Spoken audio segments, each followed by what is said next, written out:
So I just have the honor and privilege of introducing Laurie Zuckerman. I've not met Laurie in person. We've exchanged emails and been online, but I've not met her in person. But let me tell you a little bit about Laurie. So Rotary Action Groups, you've heard that acronym a lot, SRAG, WASHRAG, different ones. Rotary Action Groups are groups of Rotarians who specialize in a specific issue. SRAG, which is the Environmental Sustainability Rotary Action Group, supports Rotary International's 7th area of focus. It has approximately 1,700 members on every continent except Antarctica. How about that? So Laurie is the director of SRAG's Communications Division. She is the 3rd generation of 4 in Rotary family and a member of the Paul Harris Bequest Society. She holds a master's degree in elementary education and ministry, elementary education and ministry, and has held a variety of positions in public schools, public media, and state government. She also serves as Rotary District 5400's Earth Stewardship Chair. When not working with Rotary, she enjoys her family, Pretend Nano Farm, and jogging. Now, Laurie has asked that you bring out your smartphones because her presentation is very interactive and you're going to be doing some polling. So I'm thrilled to introduce Laurie Zuckerman. Welcome, Laurie, and thank you for being here. What an honor to be here. Let me share screen. One moment.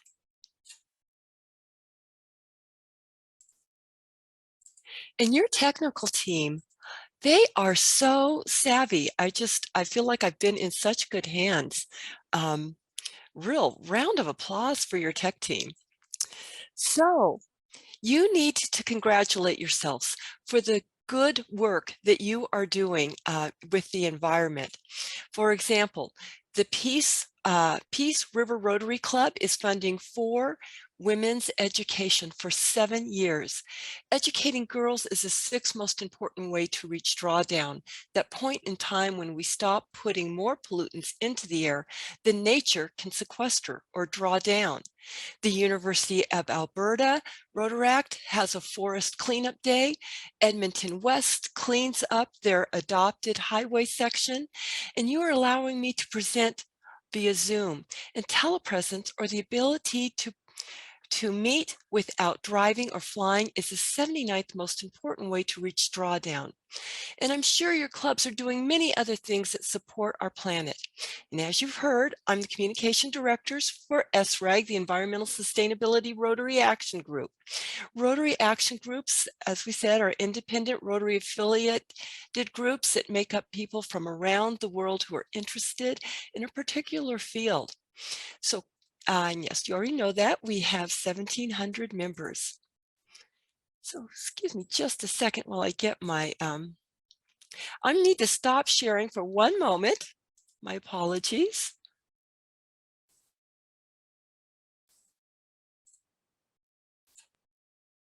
There we go.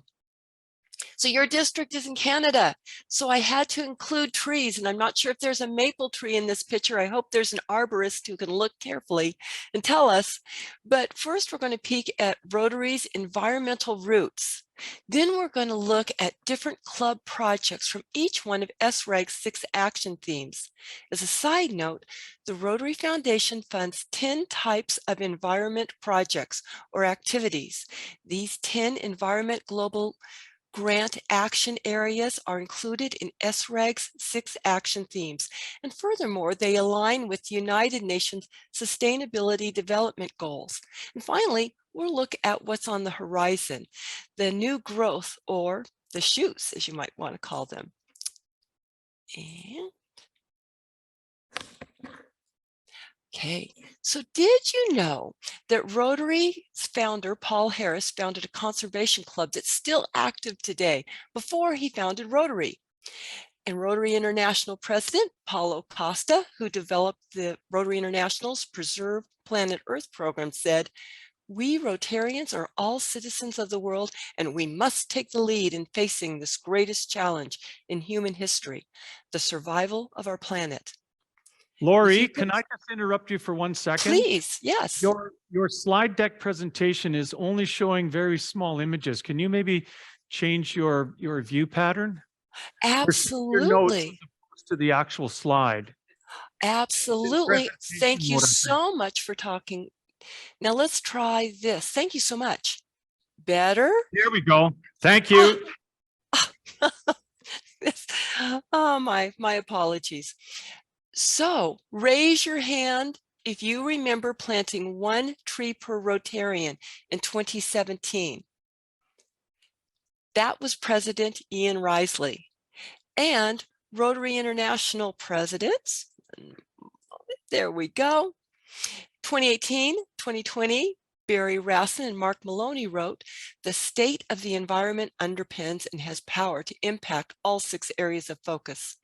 A vital component for humanity's well-being, we increasingly need to recognize the environment's elemental role in creating truly sustainable and lasting change." Karen Kendrick-Hans, co-founder of SRAG and Rotary International's first observer at the United Nations COP24 climate talks, worked with Ian Risley so that by unanimous decision, both the Rotary Foundation and Rotary International Board of Directors voted to make the environment as Rotary's new area of focus. Then in 2021-22, Rotary International President Holger Knack and Dr. Ludwig Kalthoff started the annual Global Environment Film Contest, I Fix the Planet. It unites generations in a fun competition sharing our work from around the globe. And Sheknar Menta was Rotary International's first president to attend the United Nations COP climate negotiations, along with Karen Kendrick-Hans and a delegation from Rotary International. And please raise your hands if you know about Jennifer Jones's work around the world to promote pollinators, or put pollinators in the chat. So, by the way, our next president, Gordon McNally, is an active member of SRAG, the Environmental Sustainability Rotary Action Group. So why is the environment so important to Rotary leaders? And what does it have to do with service above self or the 4-way test?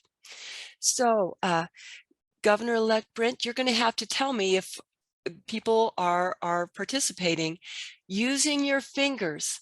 Show me how many minutes you think you can last without air, without breathing. I'm seeing 2, 1, 3, 4, 3, All 2. I right. think Ooh, probably the average would be 2.5. cool, cool, cool. Or, you can put the numbers in the chat too. That's great. Okay, now how many days can you live without water? I'm seeing 3, 4, 5. Oh, we've got a 10. 5, There's a 10. camel. So we're talking about, let's round it up to 6 or 7. Cool. Okay. Good. Oh boy, you guys are hardy. How many weeks can you live without food? Okay, weeks. I'm getting 2 weeks, 4 weeks, 4 weeks, 3 weeks, 4 weeks. Looks like 4. 4, 5 seems Okay. to be the average. Okay. Cool. What fun. Actually, it's the rule of 3s in general. 3 minutes, no air, 3 days, no water, and 3 weeks, no food. Okay. Our leaders focus on the environment because all of our work depends on air, water, and a healthy planet. You think of Maslow's hierarchy of needs. The earth provides water for our water and sanitation and hygiene. Water and sanitation and hygiene are necessary for disease prevention, and so on. Each area building on the next until we can reach peace and conflict prevention and resolution. Now, let's meet some SRAG members and look at projects that you can do to support the environment and therefore all the other areas of focus. They fall into 6 themes. And this is just to make it easier for Governor-elect Brent. We're going to vote on our favorite action themes, and that will help all of us figure out where we want to focus, not just next year, but in the coming years. So bring out your smartphones, and thank you for doing that. And if you're at home, thank you for doing telepresence and having that low carbon footprint. Open a new window or in your smartphone, browser, enter polev.com/SRAG1. You should get a green screen that looks like the one up there. Now, if someone's smartphone is being difficult, could you share with them, just buddy up? Like you could even have one person per table entering everyone's votes if you wanted to. Governor-elect Brent, let me know when you think people are ready to move on and listen and vote. Are you getting it? Yes. Lots of yeses, lots of nods. Laurie, I'm getting online training, software, distribution, logistics, and manufacturing. That's what I'm getting. Okay, What am I typing in wrong? we're going to jump in. polev.com/SRAG1. You are? Oh, I mean, you really were. No, polev.com/SRAG1. And what are you getting? Am I getting, is that right? Yeah, that's right. Should be a green screen that says welcome to SRAG's presentation. Yeah, let's see. Oh, SRAG 1. Yeah, don't I have SRAG1? No, you don't. I didn't see the one. Oh, yeah, you do have the one. SRAG1, polev.com Oh, no, slash. you misspelled that. The two L's in Paul. Pardon me, excuse me. Oh, this is fun. We're This is working why we have together. technology. We're working together. I'm glad you gave me more than 20 minutes. Look at that. Thank Beautiful. you. Okay, we're in. Everybody in? We're in. Even the guy who doesn't know what he's doing is in. So, okay, let's go. Yes, we're all in. Let's go for it. Okay. Yikes. No, this isn't a grocery store during a COVID surge. This is an example of the importance of biodiversity. Without pollinators, our stores might look like this. It's estimated that pollinators are directly responsible for 35% of the world's food crops.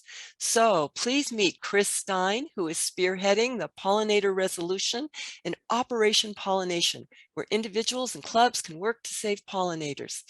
And I'm sure, being from where you are and because she's a home girl, you've seen and heard about Rotary International President Jennifer Jones's global work to save pollinators. In September, even she signed the Pollinator Resolution. SRAG's Operation Pollination has a variety of projects and actions that individuals and clubs can do to save pollinators and our food systems. They can help your club do fun projects like this pollinator garden. So, oh, wow, look, everybody's already starting to vote. That's great. So you just vote once if you're interested in biodiversity. Now, if you're currently doing a project in biodiversity, or if you want to do a project in biodiversity, press biodiversity again. And guys, don't go to the end yet. We still have to get to the end. Just hold off on those in votes yet. Boy, you guys are just, what, eager Canadians. You guys are amazing.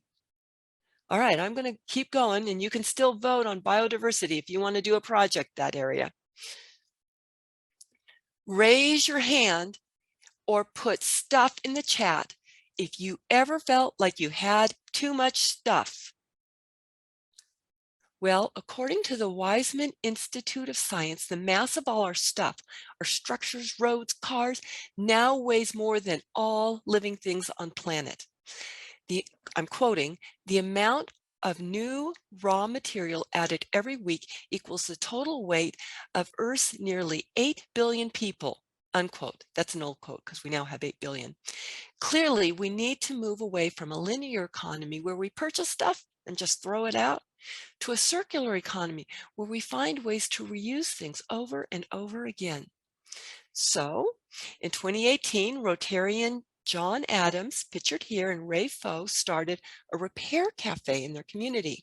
One day in spring and autumn, people from around the community bring items in need of repair. John coordinates approximately 4 to 5 repair coaches at a time who show people how to repair items like lamps, appliances, bicycles, clothing, and so forth. And what makes this an easy lift for Rotary Club? Well, Repair Cafe is a global organization and a movement that provides a step-by-step guide, promotional materials, training information, and repair manuals to start a repair cafe wherever you live. And although John's main focus is on the environment, he truly loves the camaraderie between the coaches and the people. And he says that it's empowering to learn how to fix something.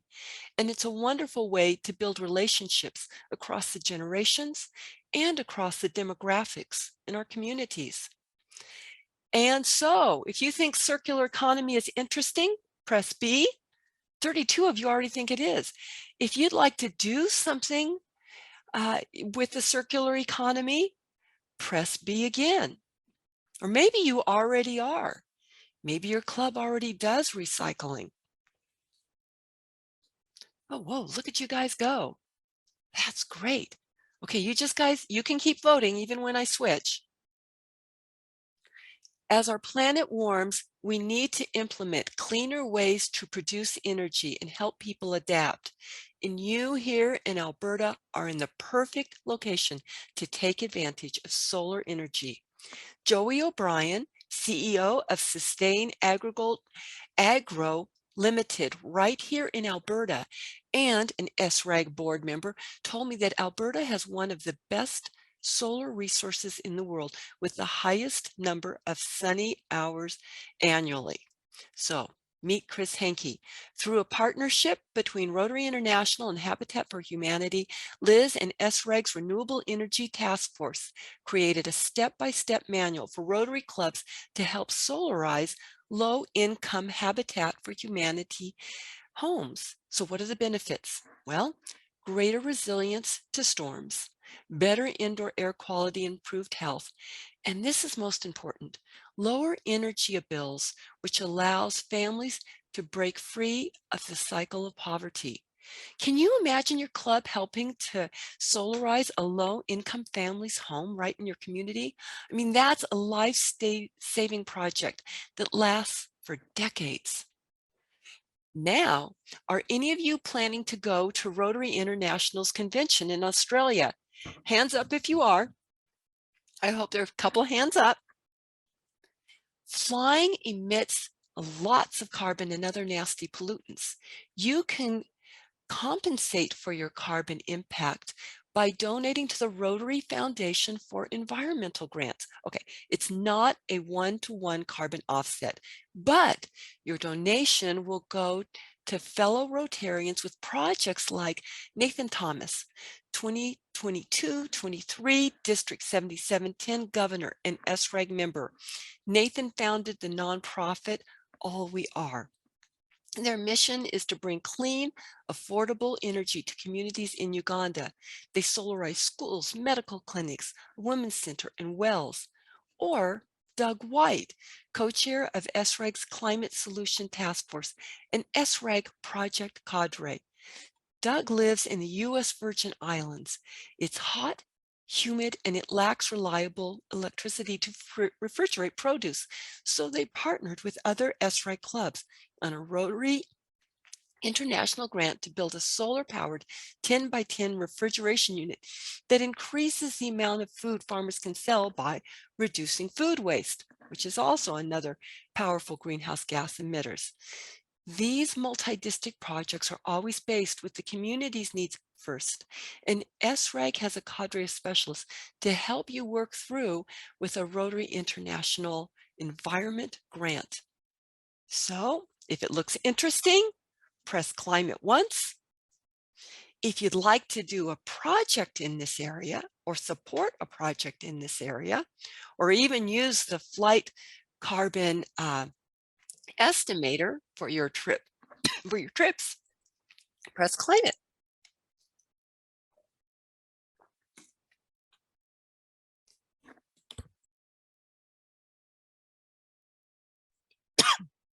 Excuse me. All righty. So, excuse me one moment. Sorry. Rotarians are always up for a good challenge, like polio. So let's look at food systems. Between 1961 and 2020, global agricultural productivity declined by 20.8% due to climate change.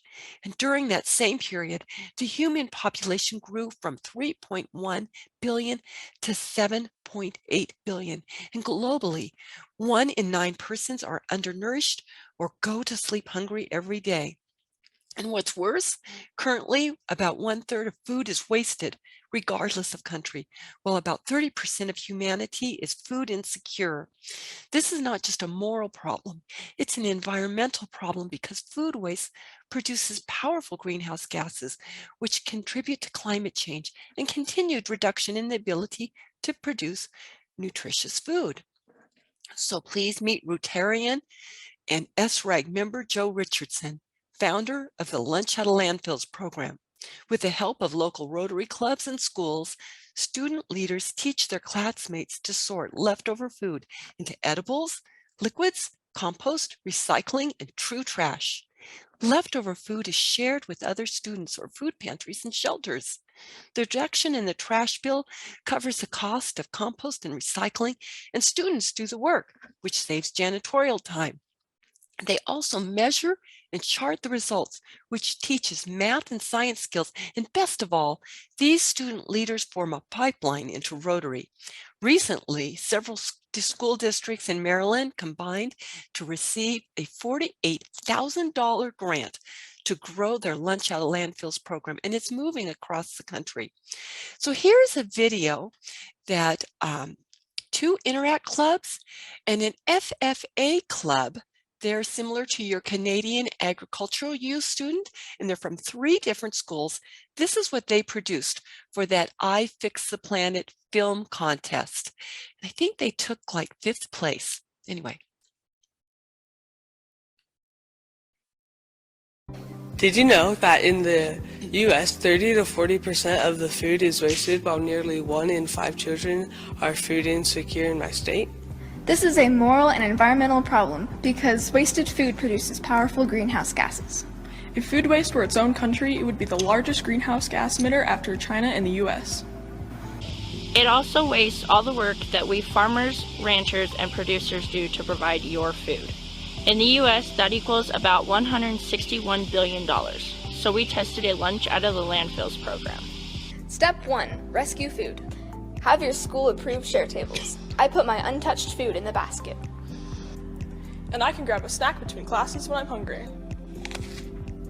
Step 2. Revive soil by composting. Food that can't be shared can be composted. This improves the soil's ability to hold water, nutrients, and microorganisms. Step 3. Recycle. Recycle what you can. This conserves natural resources, saves energy, and cuts greenhouse gases. Step 4. Reduce trash. In 1 week, we reduced our trash by 65%. We rescued 20% of the food, composted 19%, and recycled 26%. I worked with Rotarian Joe Richardson to start Lunch Out of Landfills and local composting programs. Join us to make big changes in your community and meet friends from all around the world who are passionate about our people and planet. So if you're interested in food systems, please press food systems. And if you'd like to do a program with food systems, please press it a second time. All right. So let's go to pollution. 4 billion people cook using dangerous open indoor fires worldwide. It's a leading cause of death of children under age 5, and it kills more people than AIDS and malaria combined.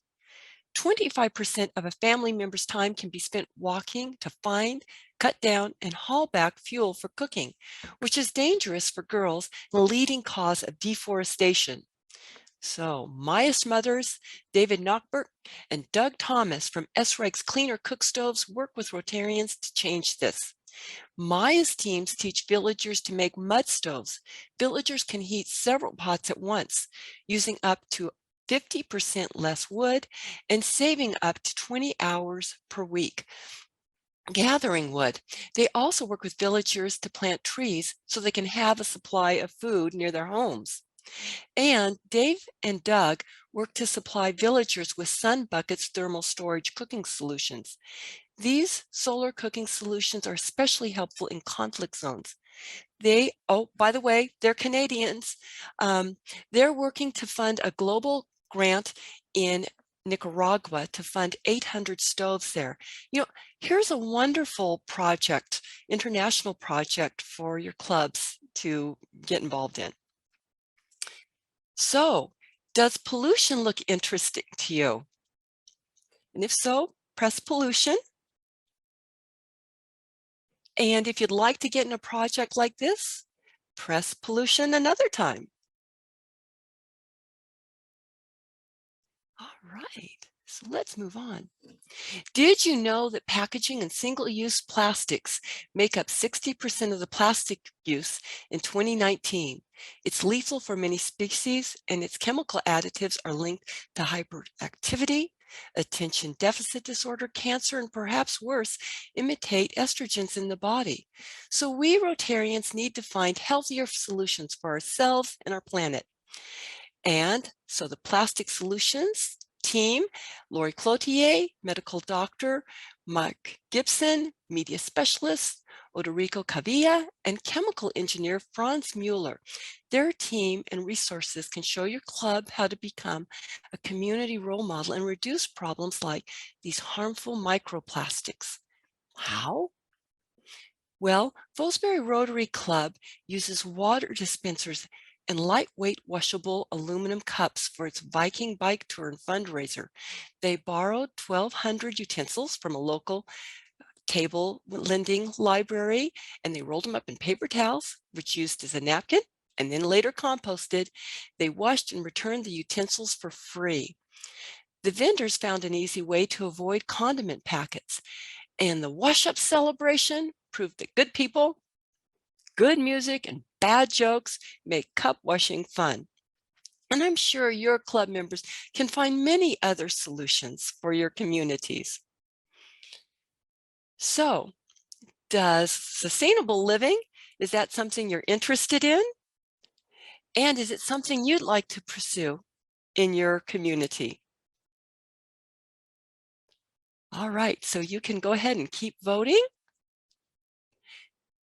Led by SRAG's chair-elect Yashir Atasik from Turkey, the Climate Roadmap Working Group equips Rotarians to take effective climate action. It's aligned with Rotary's strategic plan to increase our impact, expand our reach, engage in meaningful relationships, and adapt.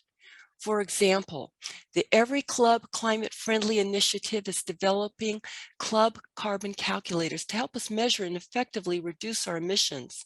The Climate Roadmap teams have partnerships with reputable international solution organizers. Their climate solutions, particularly nature-based solutions, align with the United Nations Decade on Ecosystem Restoration. And through programs like these, we develop closer relationships in our communities and across the continents. It's all based on Rotary International's vision. Together we see a world where people unite and take action to create lasting change across the globe, in our communities, and in ourselves. So we started with Rotary International's environmental roots, and then we looked at SRAG's 6 action themes. And looking ahead, think about one eco-action that you or your club might like to take in the next year. So do you have that in mind? Okay. Now think about how might that action help with membership, public image, your service hours, your foundation goals, or something else. At the bottom, you see my name and my email address. If you email me, I have my auto response sent to send you information about everything that we just looked at.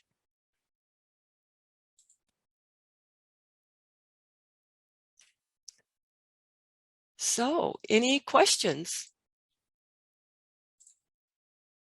So what we're going to do for questions, just to make sure that the folks online can visible, we've moved up the microphone here so that the camera can also see people instead of just the back of their heads. So if you have a question, please come up here and use this microphone and ask away for Laurie.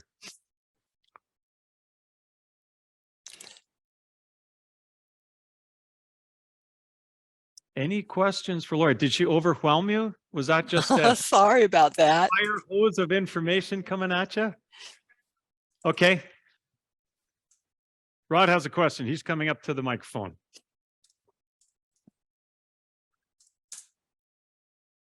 Great presentation. Are we on? Actually don't have a question, just have a comment to provide you with an example of circular economy that the clubs here in our district are doing, and that pertains to the district playground program. So what we do here is we partner with an organization called the Emmanuel Foundation, and they salvage playground equipment that would otherwise go to a landfill. So schools or community parks that have changed the usefulness of the land. And so this equipment, we salvage it and we take it to other places in the world and we build playgrounds. I think your whole room needs to break in a round of applause for yourselves. That's wonderful. I'm going to take it from a different point of view. Peace and sustainability begins with each of us. So we've talked a lot today about how we can do things as a club and as organizations. We're all community leaders. So how do we in our personal lives and in our own businesses and our workplaces take what we've learned as Rotarians and implement it? So is it building a house that's sustainable, composting, recycling, leading the way, making changes in your workplace? So that's part of, as we're Rotarians, how do we take our learnings and use it in our vocations? So I challenge each of you in this room, online, and us as a district to look at how we can make changes in our personal world, whether it's the vehicles we drive and whatever we choose, clothing, everything, to lead the way in being sustainable. Oh, thank you so much. And as you think about those things, to ask yourselves, okay, so first, what are the low-hanging fruit? The things I know I can do that are easy. You know, they said food waste, if food waste were its own country, it would be the third largest producer of greenhouse gases behind China and the US. You know, there's a low-hanging fruit that's easy for all of us to do. And then from those, what are the areas that you and your businesses are most passionate about? And you can keep that energy going. Yes, come on up, Victoria.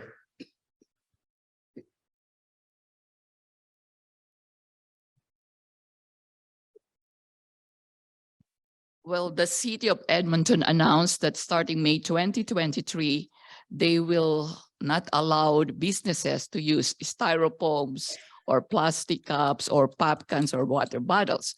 So our club started it during Thanksgiving by partnering with Good Packaging from the US, and they provided us compostable and biodegradable bento boxes and bamboo disposable forks and spoon. And by promoting the use of those products, they gave us 20% discount for our purchase because we provide Thanksgiving and now a Christmas dinner to the community. And also, since we will no longer be using plastics for doing grocery shopping, I ordered this kind of bag for every member, and I will give them away on our Christmas party so they can take this when grocery shopping, and it costs only $3. Wow, what a celebration of the wonderful things you're doing. And I just have to tell you, while the next person walks up, if you get the book Drawdown, a lot of these solutions are based on that work. One of the big solutions is to eat a plant-rich diet. I'm not saying just become vegetarian. I'm not that hardcore about it, but I know our family has done that, and we have oat milk, and the oats come from right where you are. So thank you for making it possible for us here and around the globe to eat a plant-rich diet from all your oats. So Thank you. do we have any agriculture people in the audience? I see a couple of hands up. Yeah, well, thank you. Thank you for your work, because you are the key to the future, your agricultural practices. Great. Any more questions? Ross, come on up.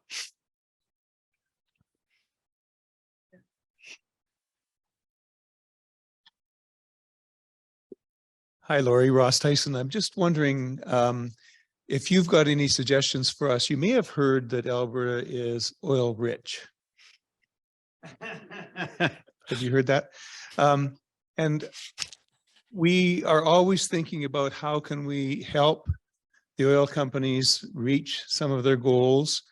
Do you have any suggestions on how to infiltrate that part of our economy? Rotarian Nothing idea. like asking me for the hard question. That's a great one.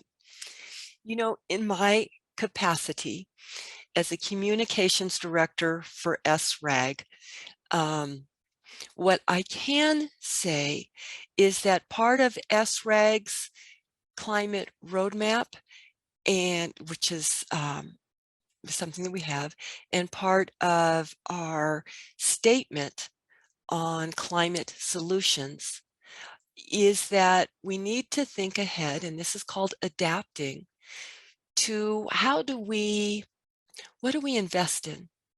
What does the Rotary Foundation invest in? What do our clubs, how do we do our investments? So to be thinking about those, and those are official statements that I can say. And then in our own communities, how do we help our fossil fuel companies make that transition? Because we all need energy. And how grateful and lucky we are. I don't know if you have members in your audience right now who are part of the fossil energy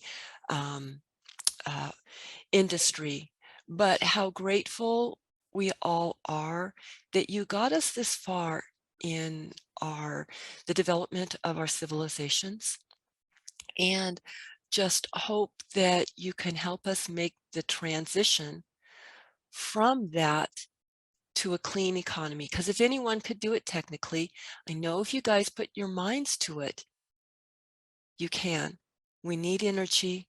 How can we make it clean? How can we work together? And if anyone can do that, it's Rotary. You know, Rotary was one of the models and very instrumental in the creation of the United Nations. And talk about having to negotiate. I think it's time for us in Rotary to step up to the plate and help make those negotiations. We need each other. We sink or swim together. Thank you. Well done. Thank you. Good question. I'm not sure if many of you know that Jennifer Jones and some of the representatives from SRAG were at COP27 just recently, and they made a presentation on behalf of Rotary, and we're part of the solutions that we're working on. We all know that these are big problems, long-term solutions, but Rotary's at the table, and that's really important. Any other comments, questions for Laurie? Yes, please, come on up. Just an online question. Oh, please, let's go ahead with the online question. Okay, I just have a quick, everybody wants to know where Victoria is getting the bags from so they can order some too.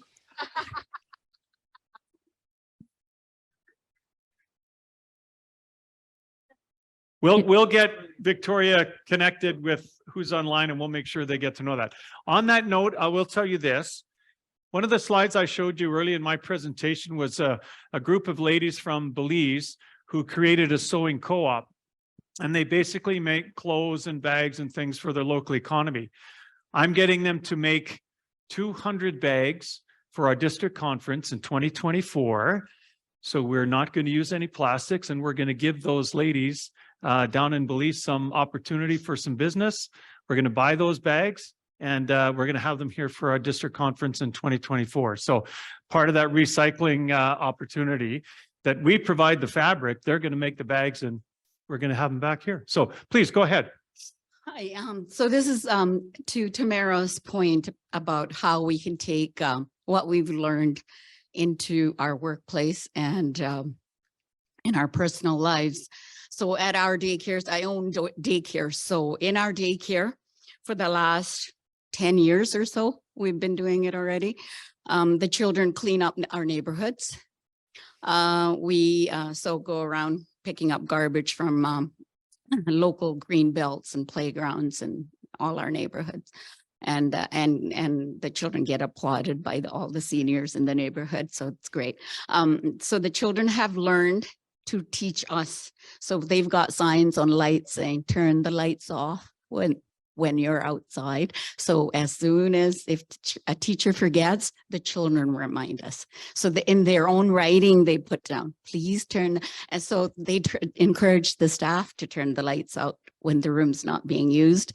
We recycle every little container that they open at lunch, they recycle. And we've been doing it for 10 years already. It makes a huge difference. And then from that money that we earn from those returned containers, it goes to one of the charities. Right now it's World Vision. We've sponsored a girl. So we pay for her education and her living and her family's living as well. So there's so many things you can do. We recycle, we clean up neighborhoods, we try to conserve water. So at the sink, turn off the tap because the children will leave it on, but they've now learned to turn the tap off. Wet your hands, rub your hands for a minute, and then they turn the tap off in the middle. It used to just constantly run all the time. So we're saving water. And our Anoka distilleries, making gin, we make gin, and eventually it'll be whiskey. So it can, so in 2 more years, it's been aging for a year. So what we do is you can use a lot of water. You can waste a lot of water. So we made my son thought of this. So he's made a man-made lake. So the warm water, used water goes into that lake. Once it's cooled off, he recycles it. So we're saving a lot of water. That's a huge man-made lake that fills up pretty quickly. So he's reusing a lot of that water. So you can do a lot of things in your personal lives and your business. So I just wanted to share that. Wow, fantastic.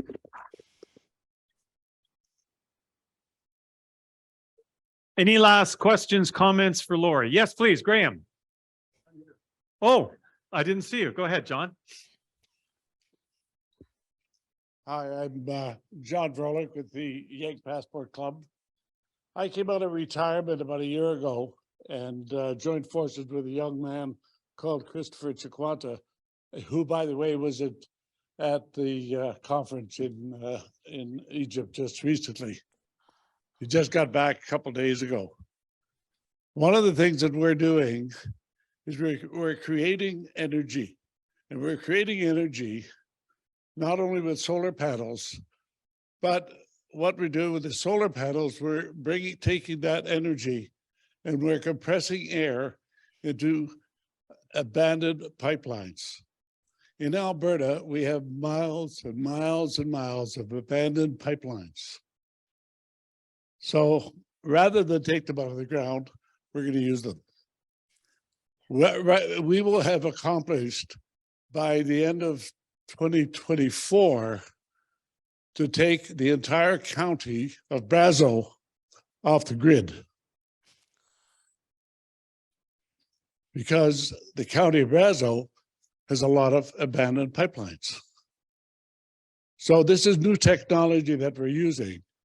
We're talking about the petrochemical industry, and we're saving tax dollars by not having to take these abandoned pipelines out of the ground. So that's just one way that we're working to help our environment.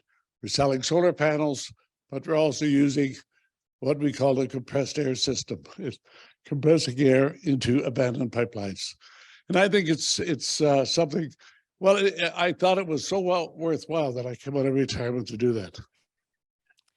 Can I please, or could you please email me I would like to have you be in contact with Joey O'Brien, but I'd also like to have you talk to our SRAG editor and write an article about it and possibly present it at our weekly project seminars, because people from around the globe would like to hear that. That's a universal solution that could be useful not just in Canada, but around the globe. So if we could please connect, people need to hear about that. One more from Graham. Laura, thank you very much for your presentation. You had a slide with Maslow's hierarchy, and from a communication tool, you put environment at the bottom, which kind of makes sense as a communicator.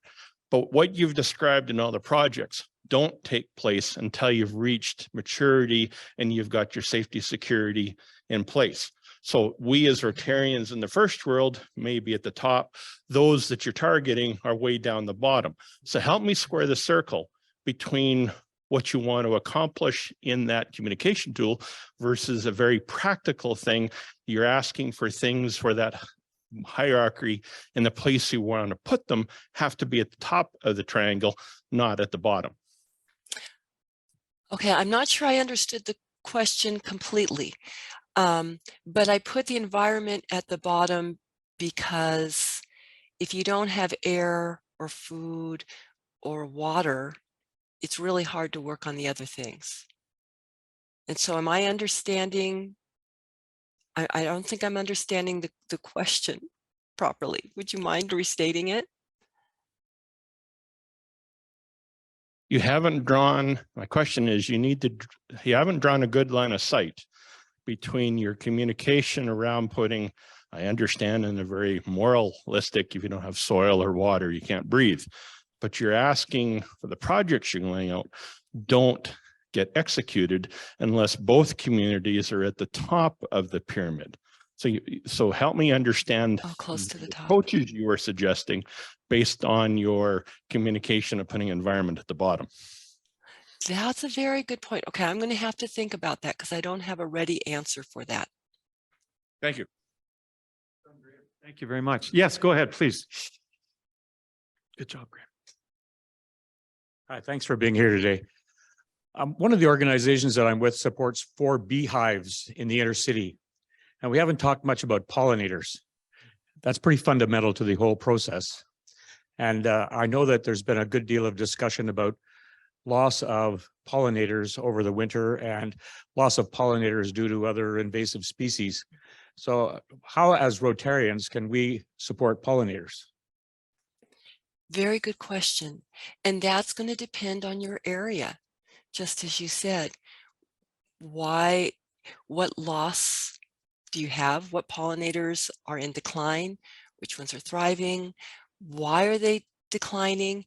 And then what can you do? It's not a simple one answer fits all. So I would challenge you, your club members, if you haven't already, and it sounds like you have, to go to your local universities, local experts, find out what needs to be done and how you can do it.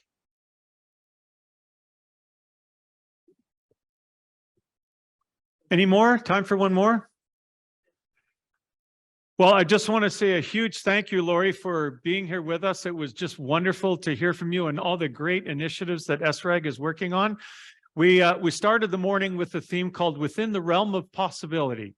And so I think from all the things that Rotarians have heard this morning, many ideas you've charged them, you've got the brains firing and thinking about things that our Rotary clubs can do relative to environment. So thank you very much for being here, and we really appreciate it. Thank you.